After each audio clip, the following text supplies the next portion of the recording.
Good evening, everyone. Artemis 2 begins rolling out to the pad this week. Of course, we know some tough questions still remain on that.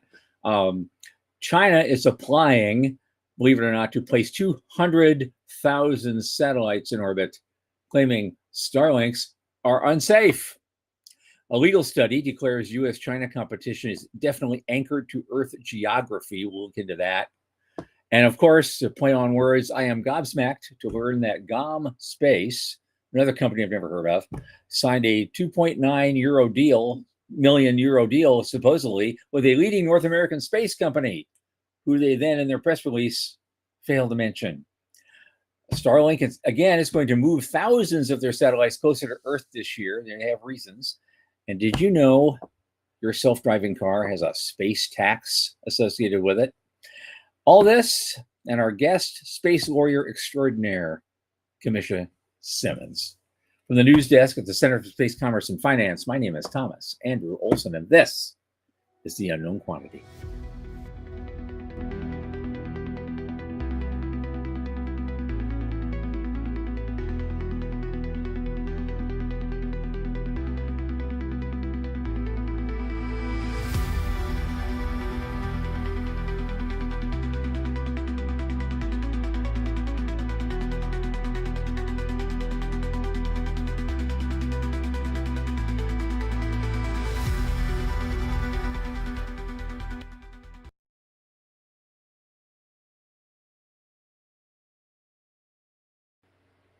As you know, this program is brought to you by the Center for Space Commerce and Finance. What do we do? You know what we do. We champion and strengthen emerging space startups and space-adjacent enterprises worldwide through advisory, access, and advocacy. Our pitch events and world-class boot camps fortify startups to be better investor-ready. And we're expansion mode this year, so get ready for that too. And a lot of our work, especially this podcast, is supported by our listeners and fans like all of you out there. Remember, the center is a 501c3 nonprofit, so just go to our website, cscf.space/support, and click that donate button. Drop something in the tip jar. Thanks so much for all your help. Now, my longest space friend ever, Michael Wayne, is here with us. Come on in, ma'am.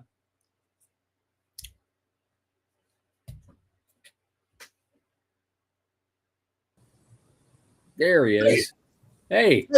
How's You're growing it back. You're growing it back, I see. What is going on? Yeah. You know, I had a few complaints about my clean shaven. Yeah, I did actually.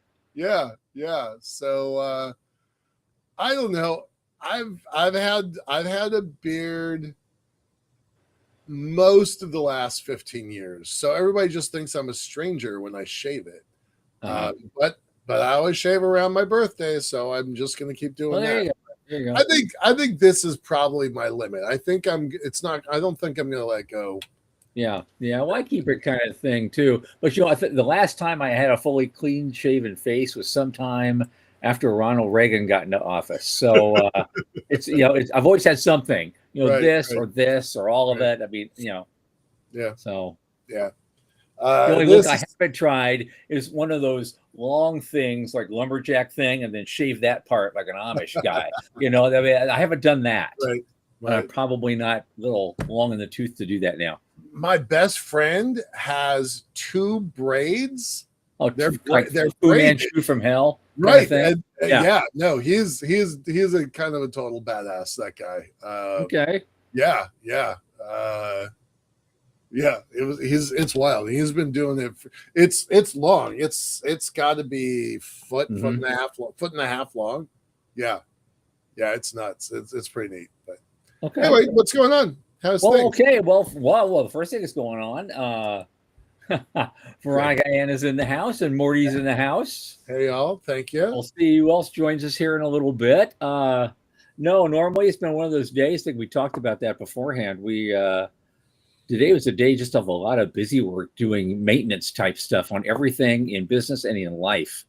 So there's a few tasks I want to get done today. I didn't even get close. I did not even get close from all the other paperwork, and I had to send things out and basic bills. I had to do all this stuff. And so next thing you know, here we are. Yeah. I wrote the script 15 minutes before the show. I mean, it's the whole thing. And this is all we got. So if the news is like boring as whale shit tonight, that's kind of my fault. There's other stuff out there that's interesting, but everybody else has already covered it to death. Yeah. Like the medical emergency on ISS. Right. And that's not the money in space intersection. Yeah, so while it's interesting and it's important, it's not really our angle. So right, exactly. And so, but it's something that gets close to our angle, of course, is that NASA announced they are rolling out the Artemis 2 rocket to the launch pad this week. And so, and people are like, okay, yeah, they're doing it. I guess it's really going to happen. That's great. There are a lot of questions that persist. I know Rick Tomlinson had a question for the serious engineer friends. He said, on return, if the call was made not to re-enter using Orion, what is the level of compatibility between this system and, say, the airlocks on ISS Dragon or even the Chinese station? Wow, I did not see that, and honestly, that had not occurred to me. I kind of dig that.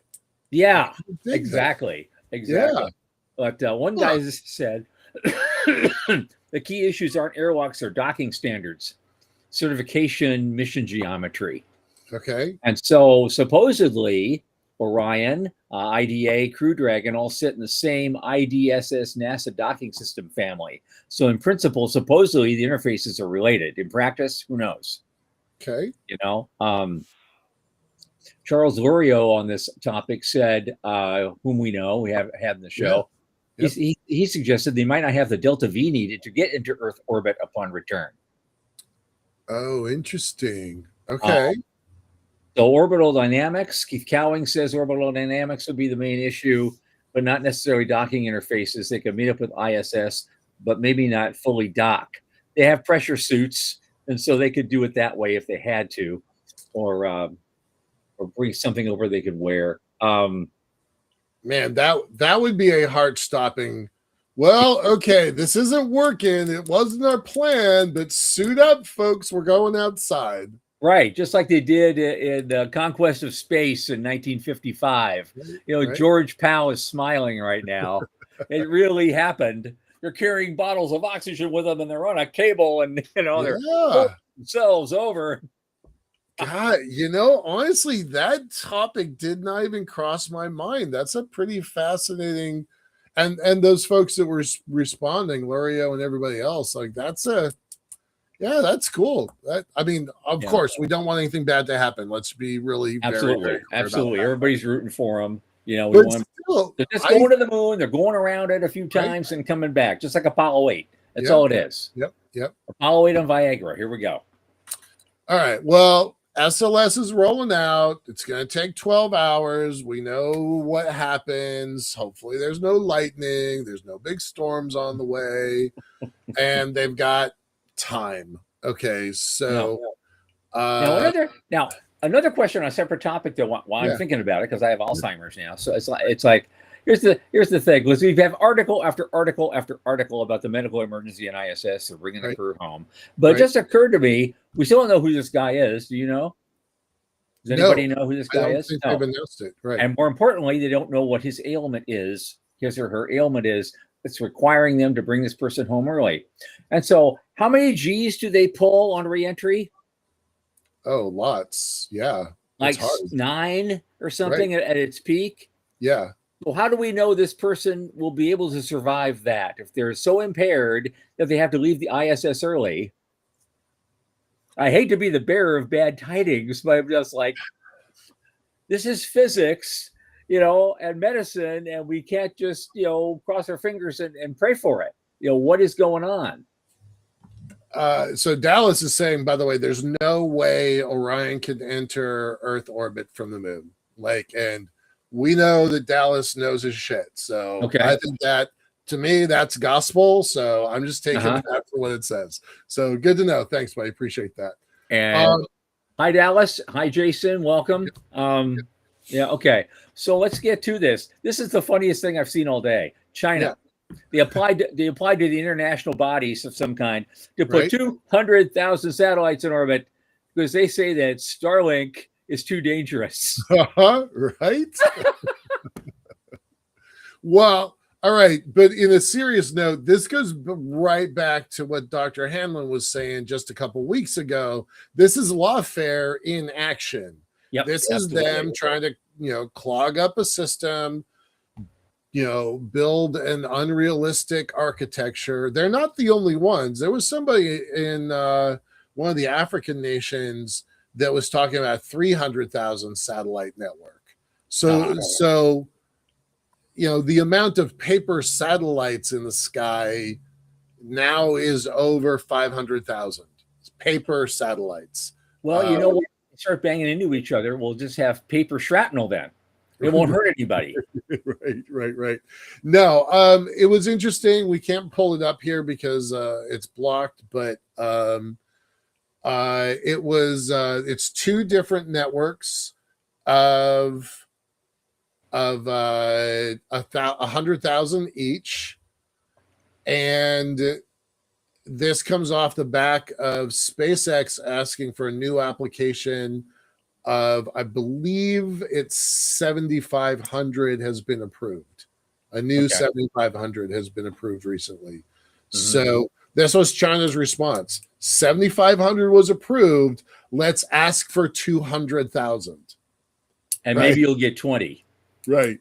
So yeah, but this is precisely what Hanlon was talking about just a few weeks ago, where it's a strategy of the People's Republic of using the systems that mostly Western organizations put into place, but using the systems to send a message and also to block other people from doing stuff. Yeah, this is going to be a major topic tonight, by the way, with our guests. So we're going to dive right into that with what I think is the biggest real world example I've seen in the last week. Right. So, right. So there's one thing. The next thing that's coming up also has to do with China, but it's an article as interesting. It's an article on a website called Lawfare Media. Ta-da. Which I think is ironic.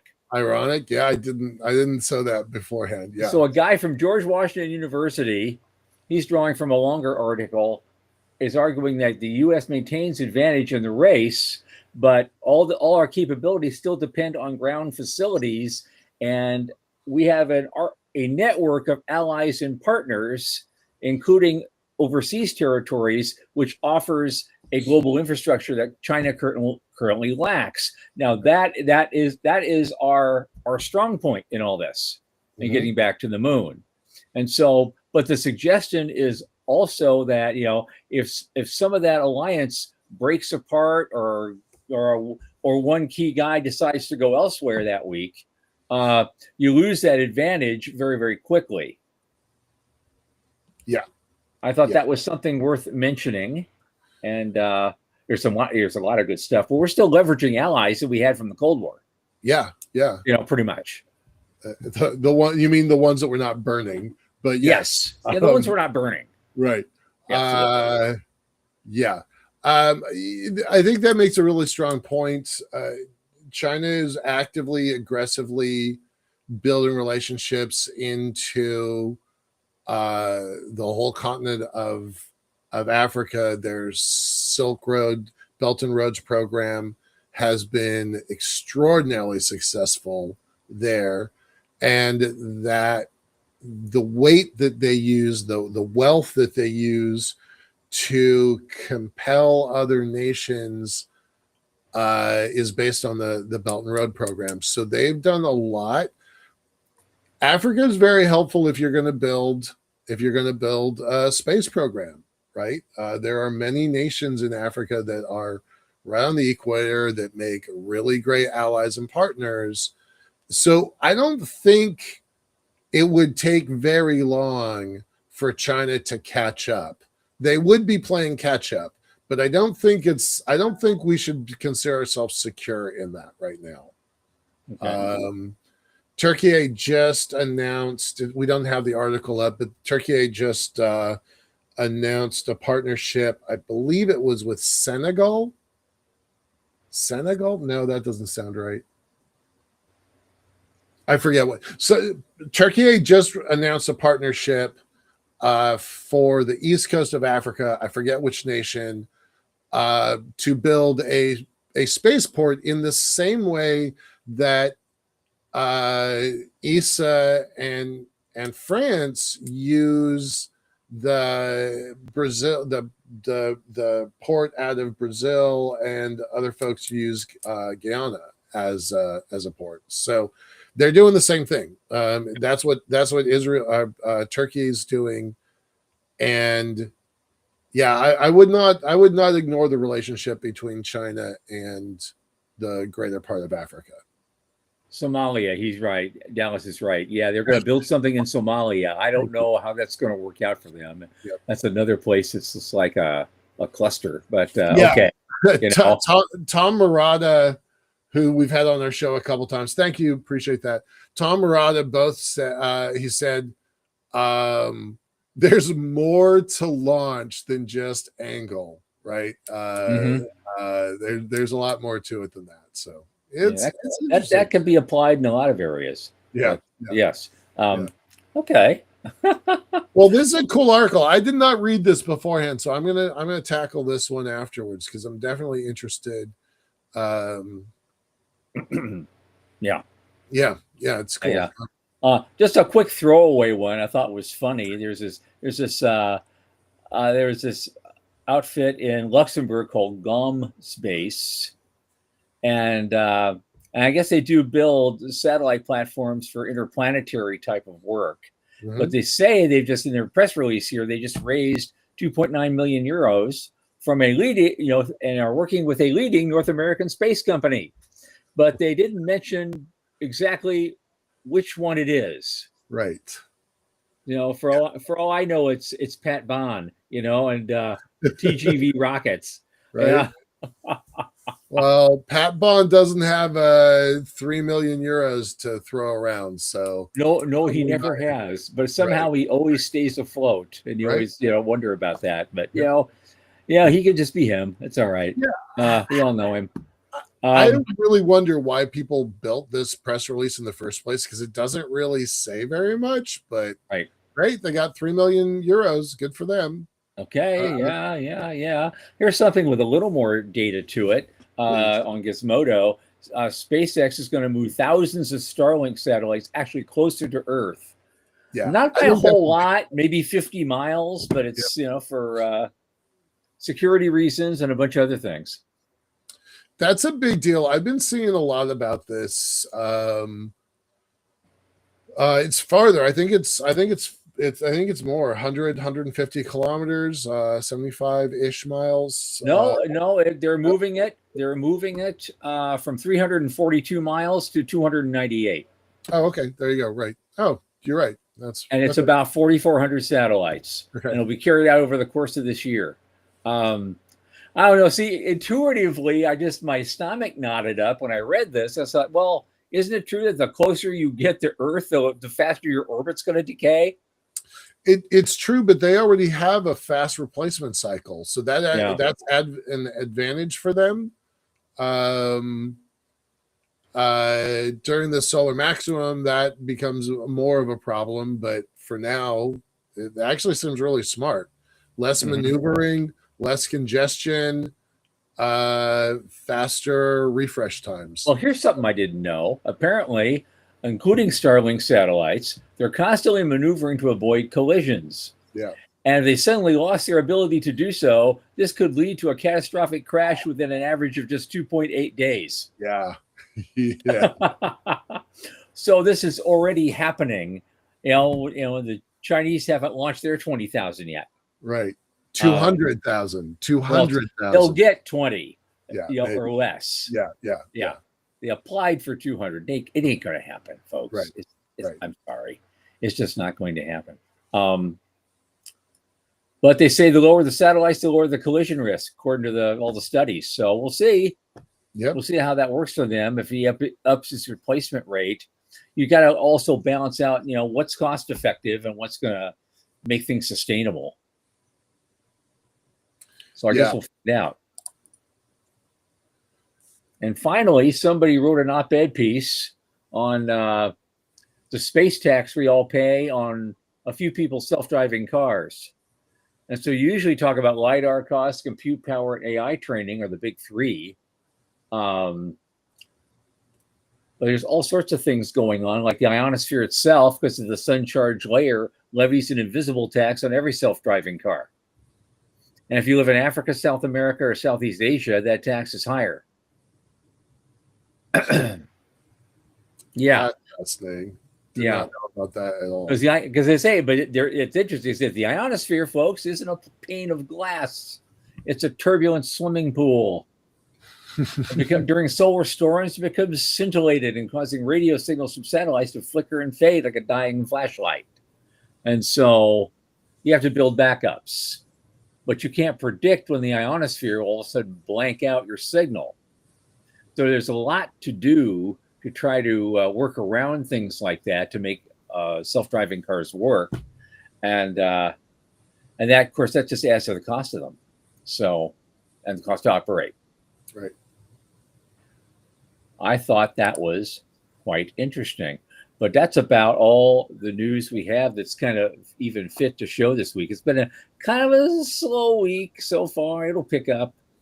It'll pick up. The news feed is still filled full of the ISS crew coming back early and things like that. Yeah. All right. And so, but unfortunately, we're, week one, last week, we had our first nearly $1 billion deal. What was it? Yep. $800 million deal, something close to that. Something like that. Yeah. No big deals this week. No. 3 million euros does not count as a big deal this week. So no, not at all. It's like, 3 million, is that all? God. Yeah, right. Yeah, I know. Yeah. Well, then again, once the SpaceX IPO flies, all bets are off at that point. Right. Yeah. All the numbers will go off the screen for the rest of the year. Right. So hey. But interesting notes, though. I got a lot of stuff. That's why I love that Lawfare website. It really ties into what we're going to be talking about this evening with our guest. Sure. Coming up, Camisha Simmons, space lawyer extraordinaire. She's been here. She's been with us before. She's in the process of publishing a great new article. I don't know where it's going to get published yet. We're going to find out. It's called "Building Empires in the Sky," and it talks all about all the various angles that we can do to actually not only make a great space commercial infrastructure, but make it pay really, really well.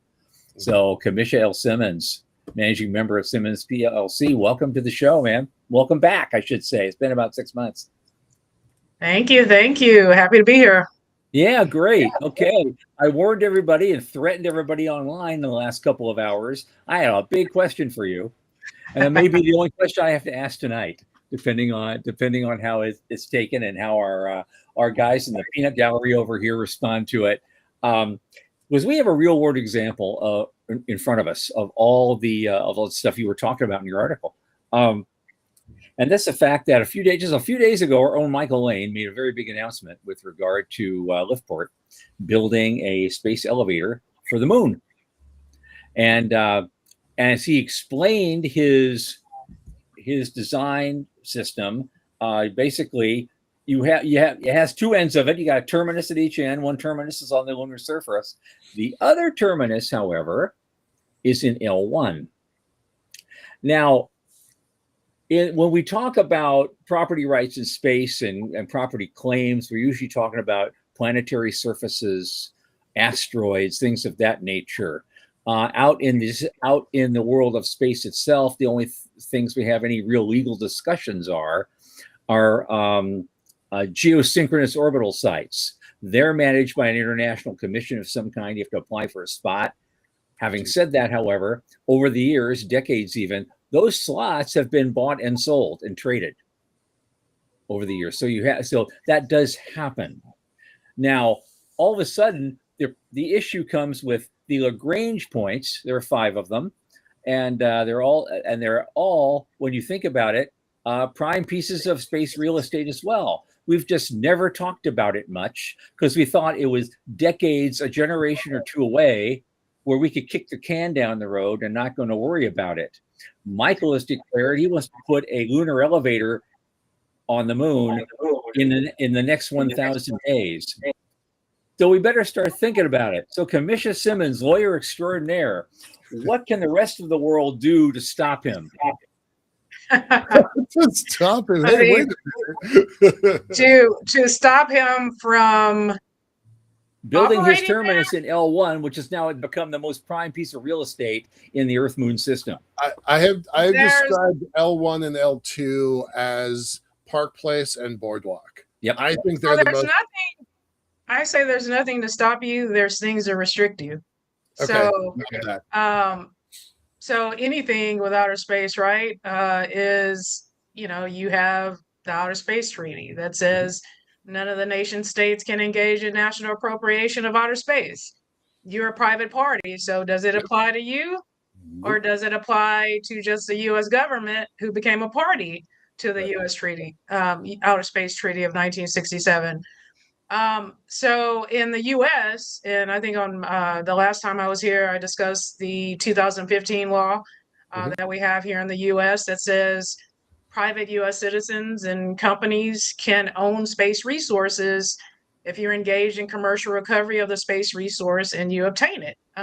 You can own it, and a space resource is a non-living resource. So there's a question mark as to whether or not you can claim that actual land. Okay. But there's nothing to prevent you from doing that. But if you're operating strictly under, the principle that you can't engage in national appropriation and that you can't claim property, it doesn't mean you can't possess it for a period of time. And there's this question mark that has to be answered, but will not be answered until there's active operations like what you propose, as to when that period of possession that you have expires. Okay. And so there's going to be, as you discussed earlier, lawfare and this dispute as to how long this private party or this government can claim that particular real estate on the moon or wherever else. And as you refer to my article that I recently, it's unpublished, but it has to do with building empires in the sky. I like that term, building empires in the sky, because it's about, nobody wants to say it, but it's about territory expansion off Earth. So on Earth we have, even the U.S. recently has, engaged in activity that I would say would be a power play. Some would say would be empire expansion. But, we've seen it with Russia and Ukraine. We've seen it with China and Taiwan, this empire building, this territory expansion, wanting to expand your territory. And so I think what we're going to see and what, the space, nobody wants to say it, but the current space race is about off-Earth territory expansion. Absolutely. Yeah. It is about building empires in the sky. So it is about who gets there first to claim the real estate. When we look at the U.S. government itself, that's party to the Outer Space Treaty, the U.S. government said we're not going to engage in national appropriation. However, the U.S. government in 2020 put together the Artemis Accords, and the Artemis Accord says, well, they all agree, all the parties to the Artemis Accords agree that the extraction and utilization of space resources is not national appropriation.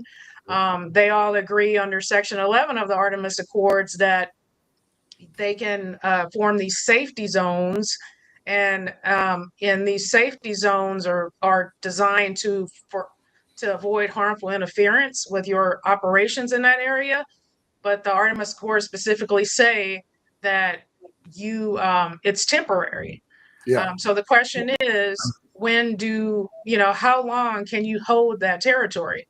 When you're operating as a government under the Outer Space Treaty and the Artemis Accords. And what's interesting is that the UN, they have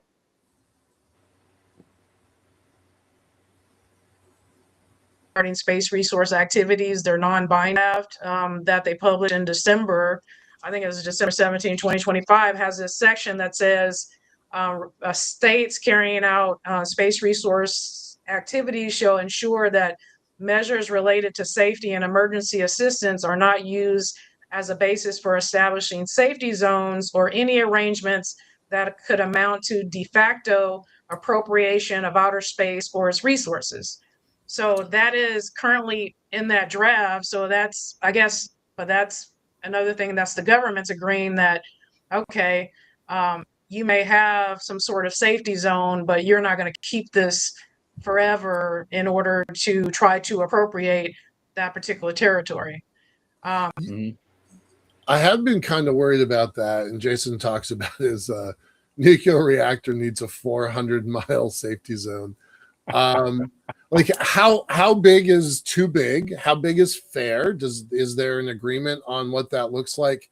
And how long is fair? There's no agreement on either of those topics, right? There's no agreement. It's until it happens, then somebody's gonna cry foul, number one. And there is going to be this international probably dispute regarding it, but no, there's nothing that says how many on Earth is like how many acres, how many acres is too many acres, right?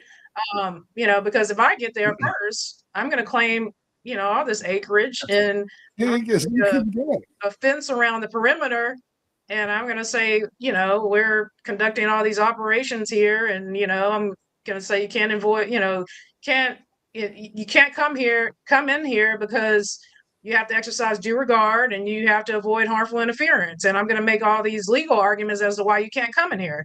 Yeah, and that's a lot of historically, that's how a lot of Colorado, Wyoming, and Montana got started.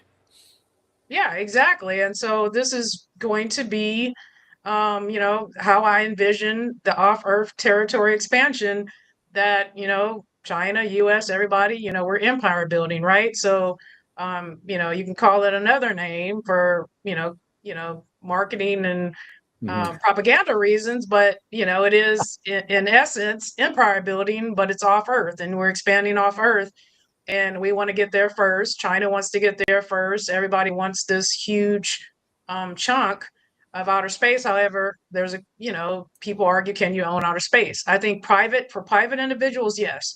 But when you ask the question as to how long can you hold it, in the article that you have reviewed, I think it's for those who say that outer space cannot be owned, it belongs to everyone, then I think you have to look at it as anybody operating within a certain area in outer space, that they're sort of operating with a right to use a sort of a license to use that area. And I would equate that to a leasehold interest on Earth. It's essentially, if you build a structure on the moon, well, that is, on Earth, that's a ground lease. And real estate developments, there's possibility that one party owns the land itself, and then the developer that builds the property on top of that land would ground lease that land for pretty much a long-term lease. But if you look at it from another perspective, I look at it, because I'm, grew up in South Texas, big oil and gas state. So I know oil and gas, and oil and gas is on my birth certificate because my father worked in oil and gas. So for over 40 years. But so I look at it like when you look at an oil and gas lease, right? You have this, this oil and gas E&P exploration and production company that goes up and leases up a bunch of land from the landowners to go drill and explore for oil and gas on their land.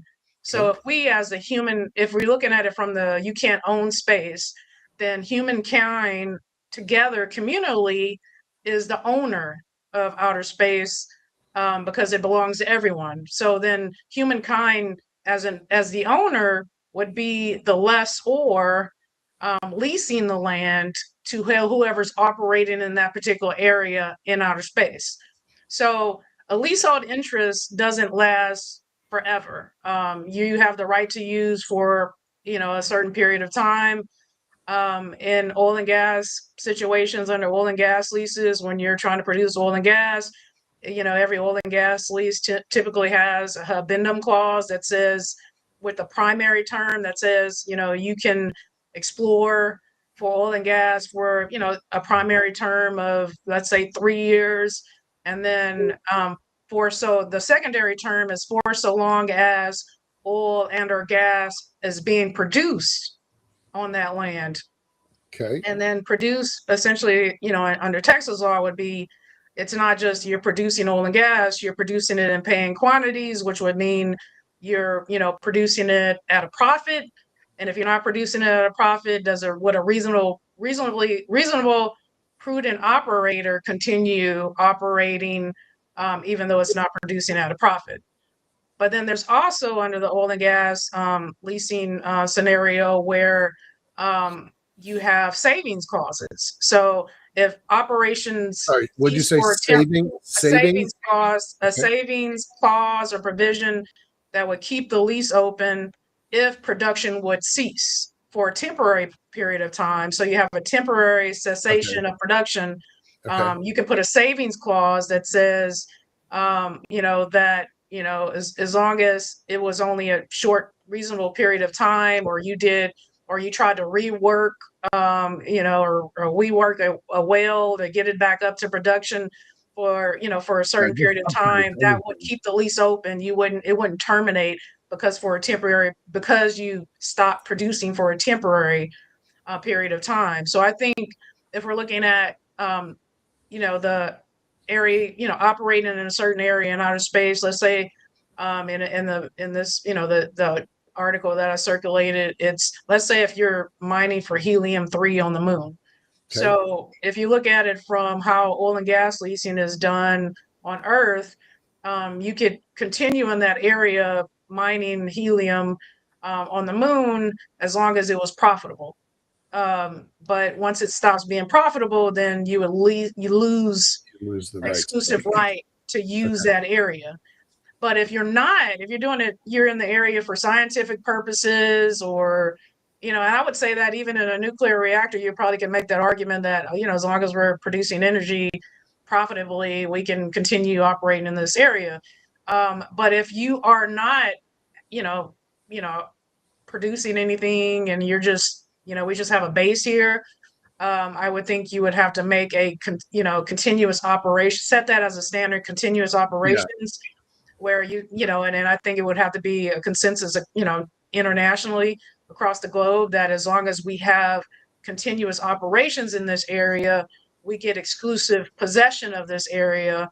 And if someone says, well, we need access and you got to give us an easement or a right of way across this property, can't just, because also under the Outer Space Treaty, it says that, there should be free access to all the celestial bodies. Right. So if you try to continue, the only reason I think you would be able to keep people out altogether and not even let them come in at all to your area of operation, I think the governments would have to say that for national security purposes, we can't allow you in here. And of course, there's going to be legal arguments, globally regarding those issues, or, they're going to come together and have another treaty. Who knows? But in terms of you're going to ask a question. Well, yeah, I was going to ask. So, kind of being specific here, we've got, and this isn't really about me, right? Tom brought up a good point about my project, but in our case, we've got an anchor down on the surface of the moon at the equator, Sinus Medae, and then the string continuously connects out at the Lagrange point. It actually goes beyond that by a pretty far ways, but that the station is physically connected to the moon, and so we're in L1 as a result of being connected to the moon. does that make a difference? Do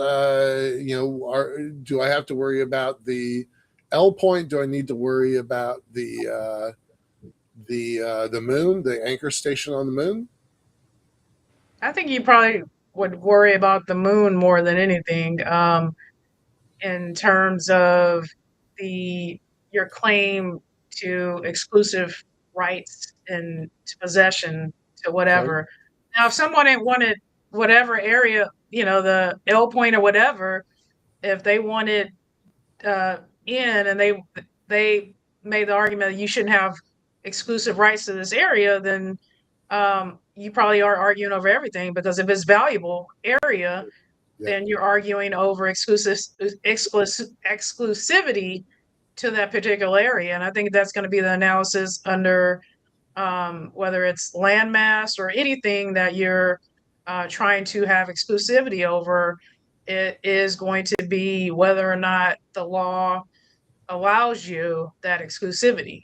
And from your position, you're going to have to come up with a great argument as to why the law and your interpretation of the law and how you apply it grants you that exclusivity. Okay. And then for as long as you need that exclusivity. And so, that's where, the lawyers come in to make sure they put forth the right legal argument to make sure that you have that exclusivity and that your operations are protected. Mm-hmm. Just a thing, because really we're talking also about effectiveness in applying all this. How big is L1 really? Because L1 is a place where a lot of different gravitational and orbital mechanics forces converge. So ideally, you can sit in that one perfect spot and just move along with the rest of the Earth moon system, and it looks like you're not going anywhere.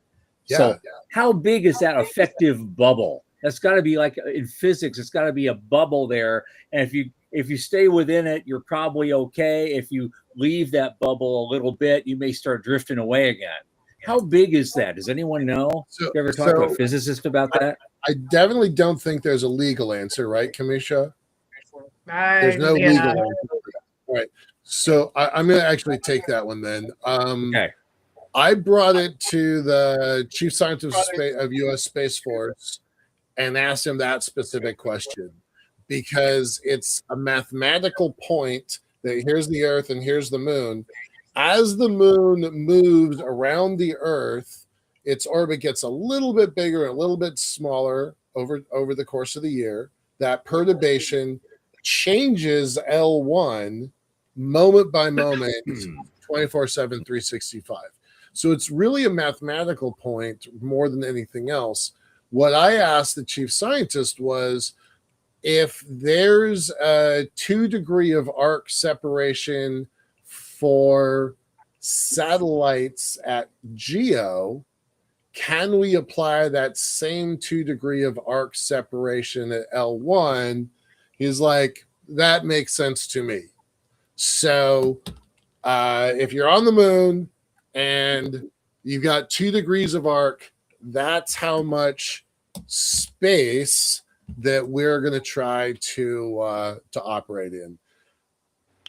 More specifically, we've got a plan for a small constellation of satellites that will hold that position a little bit and give us some operating room. So that's the answer from 2019. December 2019. So that answer is not real. We cannot count on that answer, but that's the best guidance that we've gotten. Sorry, I didn't mean to pull away from Camisha there. Although that raises another question, because Dallas Beanhoff here just said, he says the elevator may not be anchored. I don't get that. Is that a physics problem or a legal problem? Our plan is to have it anchored. You don't actually have to. You can have it just using the magic of 2 competing gravities. You can balance it, but for us, that's a lot harder.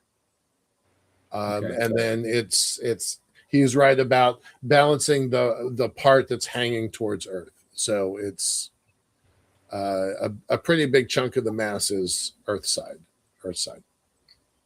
Yeah. Okay. So, Camisha,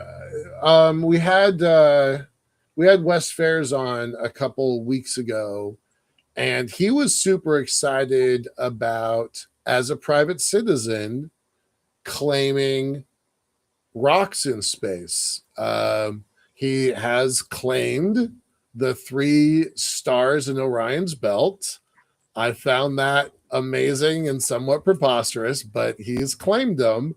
And he got a note back from the State Department that says it does not violate our treaties. That they won't say yes, that they agree with it, but what they would say was it doesn't violate our treaties. So then he picked another couple rocks out in the Oort belt, and so he's processing those. And you know, as a private citizen, what he's trying to do is it's a little bit like clickbait, right? It's outrageous, but it's to test a point. So what are your thoughts on claiming rocks in space as a private citizen? Just a plain rock. I mean, if you look at the 2015 space law, it says you can own non-living resources if you're a private citizen, but it doesn't define what commercial recovery is. So it says if you're engaged in commercial recovery of that space resource and you obtain it, you can own it. But what commercial recovery means is a question mark because they didn't add a definition. So he has wiggle room there. I think the pertinent question to what Wes, and I know Wes, what he's trying to do is that I think the pertinent question is, can you claim ownership, stake and ownership claim to any property in outer space if you don't physically, as a human, go in and possess it? So what do you need to stake that claim? Can I send a robot? Can I send AI? And you know, or do you have to have actual human going there and staking a claim? Can you do it sight unseen as you do on Earth with real estate transactions, or will it take for him to send something up, you know, and stake a claim? Say I send my robot or whatever he sends there and stakes that claim and says I have possession because I physically, you know, possessed it, and I'm staking a claim and I'm invoking the 2015 space law that says I can own space resources that I obtain. Okay. Well, it's interesting because even apparently, according to Wes, even the State Department has admitted their area of jurisdiction probably doesn't exceed the Kuiper Belt. What they're saying. I've never heard a government agency actually say there's limits to even our activity. You know. Yeah. No one technically. You have jurisdiction what you launch into space. You maintain jurisdiction of whatever you launch into space, but saying anyone has any particular jurisdiction over the property, and even I think that there's the other piece to anyone claiming property in outer space is the enforcement mechanism. Because you know, when you have owned property on Earth, whether it's, you know, purchasing real estate, you have an ownership interest, a deed. Let's say when it comes to real estate, you record that deed in the local records that reflects your ownership. So you have you know, a piece, some sort of instrument that says you own it. You have somewhere to record that ownership interest so the public is on notice at large that you own it. And then you have enforcement mechanisms. If someone tries to come in and say, no, I own that, and you say, no, I own it, then you have an enforcement mechanism through the court system to clarify your ownership of that piece of property. That's how it operates on Earth. So, you know, with just going and saying I own something in outer space, we still don't have, you know, other than things that are launched into space or registry for all of that. And then we still don't know how it's going to work when we try to, you know, when someone else says they own the same thing that you claim in space, who's going to enforce your ownership interest that you're saying you have a claim of ownership? Maybe someone in another country is also claiming that same property. Where's, you know, who's going to enforce your your assertion of ownership. And so this is why. Hold on. This is why I asked. Just give me a sec. This is why I asked about the size of L1, because if it's 2 degrees of arc in either direction, as Michael suggests, that's actually a lot of room. That's potentially thousands of miles, which means other people can set up business there doing other things, and you won't get in each other's way. Right. That was the point I was trying to make. If it's only the size of a basketball, it's Mike or nothing. Right. You see, and so that's interesting, because now you have room, and this actually helps your case, I think. Camisha, tell me if I'm wrong. So other organizations can set up maybe lunar material processing facilities and process it right there in place, and only the finished product goes back to Earth. And now that takes care of the COSPAR problem, in a lot of ways. And so it's all good.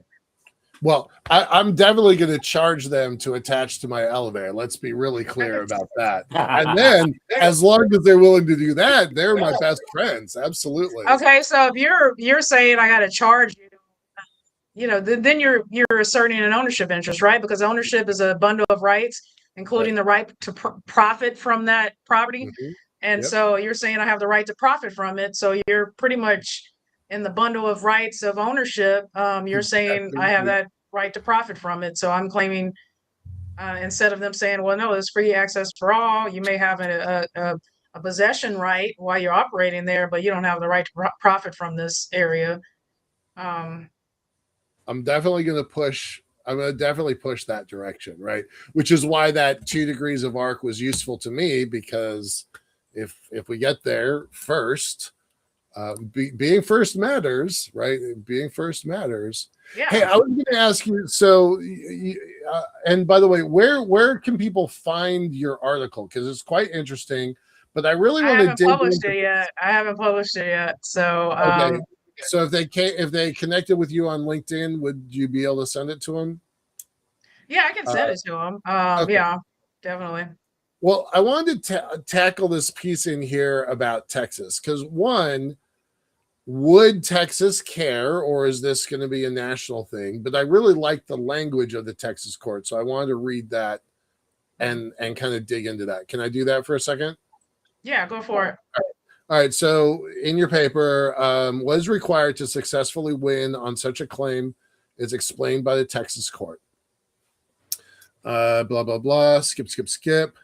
Satisfying this definition normally requires proof of 6 elements. They consist of visible appropriation that is open and notorious. I'm curious about notorious. That is peaceful, that is made under a claim of right, that is adverse and hostile to the claim of the owner. I don't understand that.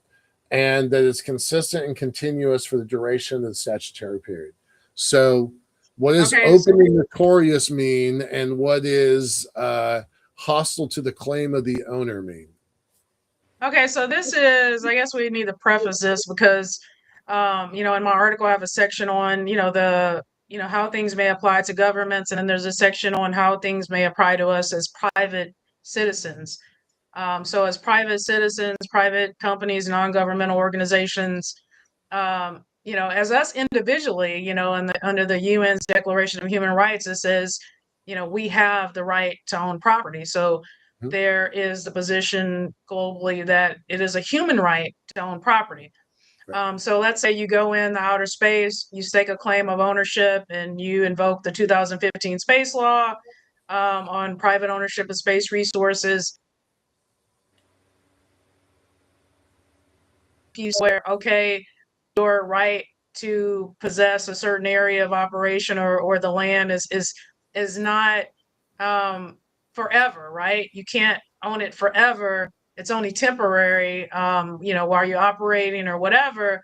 Then you would, there's this other doctrine, and most states have it under their, law, either statutory or common law, is the doctrine of adverse possession, where you can claim an ownership interest after a certain period of time. Let's say someone, it's like a squatter, right? Someone you know, for a lot of people, maybe there was land passed down from inheritance, and you know, let's say you're out in the country in a rural area, and there's like this open 10 acres, and nobody's ever claimed it, and it's just out there. And so you go out there and you know, for 10 years straight, because you know, for 10 years straight, you openly claim ownership by, you know, you build structures on it, you put a fence around it, but there's this other legal owner out there that's an absentee owner,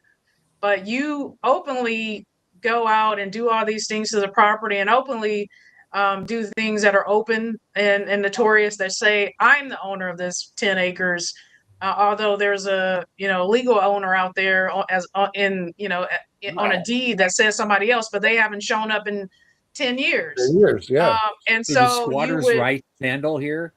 Yeah, it's called the doctrine of adverse possession, where you stake a claim to ownership of the property through adverse possession, where you say, I've been claiming this for 10 years, I've been open and notorious, I've been doing all these things, there's this absentee owner that hasn't showed up. So then you would initiate a lawsuit to claim ownership through the doctrine of adverse possession over the true legal owner, and you would have a court declare that you are now the owner through adverse possession. So that is what I think may evolve into a sort of theory that may be applied eventually to operators in outer space who are trying to claim territory.